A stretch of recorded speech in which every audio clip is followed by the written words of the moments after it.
So with the soy and such, knowing how it affected me, and when I got off of it and started eating meat, I was very meticulous. You know, I wanted to know where it came from. I just inquisitive by nature, and I didn't want to poison myself anymore because I was poisoning myself. Mm-hmm. I looked like crap, I felt like crap, and I don't know, I started researching when I was pregnant stuff, soy-based stuff, because in utero, we're all female form by nature. So in utero, you get 2 boosts of testosterone, and the first one creates the male genitalia, and the second boost of testosterone wires the male brain to be hunter, gatherer, all that stuff. And I found it ironic that so many people are transgender and homosexuality and everything blowing up, and there's nothing wrong with, no judging, but I also wanted to give, my children the best start, and,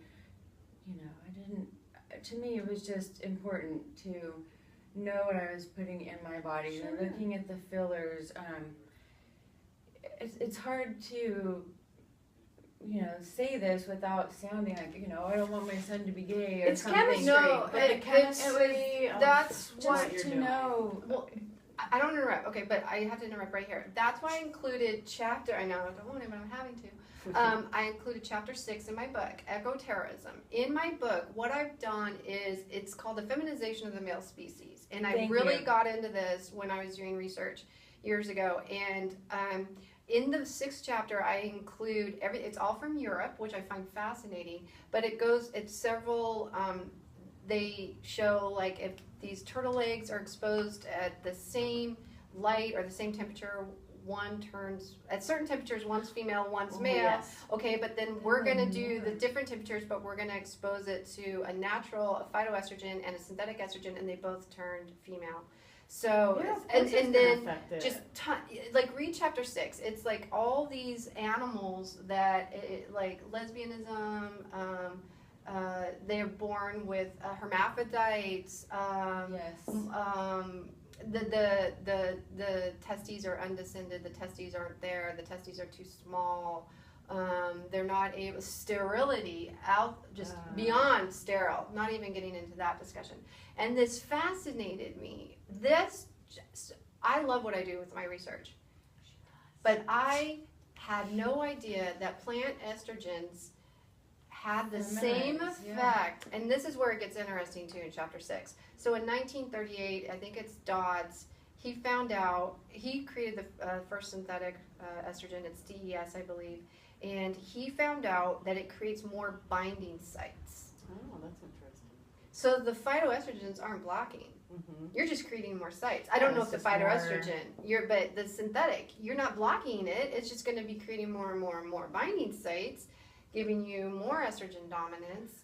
So anyway, so chapter 6, I slipped it into the book because I was hearing from my patients all day about gender bender. And again, there's always been gay men around forever. We know this. That's not what we're saying. We're not even going there. We're not even going there. When mothers and parents, soy, tofu, everything, and for young men to, gynecomastia and all the stuff that's happening. Yes.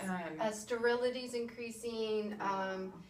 Gland size is decreasing, and we're seeing this, and this is the effects. People are saying it is the synthetics in the water, it is the synthetics, in the commercial grade meat, but it's these plant estrogens, people. But, it also goes back to the whole, GMO. Yes, and that's a whole other. This all, to me, what I researched and read was it all happened in the 70s, and I'm a 70s baby. It's crazy that it's just this chunk of time, or maybe now people are more open and forward and honest, but it was fascinating to me to learn. I wanted to know. I wanted to be the best mother possible, the best parent, give my son and my daughter a great start from birth, and still to this day. Like a clean slate. That's all these moms are saying to me. They just wanted a clean slate. They don't care. They don't care, because we all have our gay boyfriends, so we're okay with that. So they don't care, but they were just saying, I don't want to make the decision for them, and I feel that's what's happening by the food choices. Very I want much so. genetics, I want, biology to make that decision for them, because we know, that does exist, but it's being influenced, and that's what and it's what is sad. I didn't want to get into this conversation. I can't believe we are. It's this like secret shame discussion I have with women because they can't voice it. They feel bad about everything. Yeah. Women there's so much pressure put on everyone about, you didn't do this, oh, but you did this, and you do 50 other things in a day, and oh, but you forgot this, and well, you're the one that gave birth, so it's your fault if there's something wrong, and it's never anybody's fault. It's just part of the natural way. Yeah.